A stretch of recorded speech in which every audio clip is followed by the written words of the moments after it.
So this Peter Davison is done testifying in the Manhattan District's bank fraud, election interference, hush money case.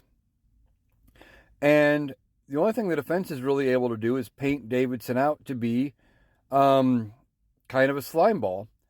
But a couple things I noticed were kind of interesting. They talked about the payments with Cohen and this and that, and how he primarily only dealt with Cohen.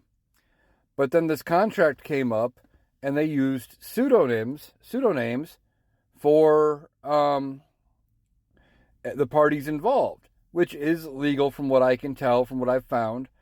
It's the act of signing the actual contract that makes it binding, not what name you put on the contract. But I thought that was interesting. That just adds another layer of how Donald Trump was trying to hide this hush money payment. You know, as I've said all along, it's not the act of paying her that was the problem. You know, he paid her money to not talk about this case, about their affair. Okay, that is fine. It's how he went about it. He paid the money through Michael Cohen. Michael Cohen used a bank account where he didn't say it was for political purposes.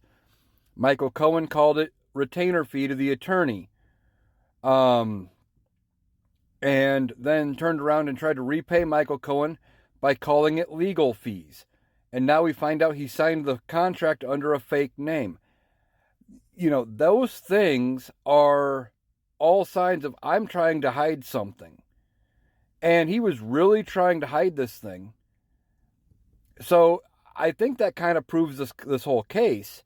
I mean, everything so far has all been damning evidence against Donald Trump, but that kind of just eats at the heart of what they're trying to prove, which is he was trying to hide this thing. It wasn't so much that he did it, it was the cover-up, and that's what usually happens. Sometimes the crime isn't the problem, or even in, the original act sometimes isn't even a crime. It's covering up that act where it becomes a crime. And it seemed like, at least during cross-examination, the only thing the defense could really offer against this guy's testimony was more of, well, other people do this stuff too. Like they talked about Hulk Hogan doing something similar, and some other clients that this Davison had, where he was similar, doing similar things. And they're just trying to paint him as a slime ball. Well, yes, this attorney's a slime ball. But that's not the point. He may be kind of slimy and doing some shady stuff. Doesn't mean it's not still a crime. So I think that's that point.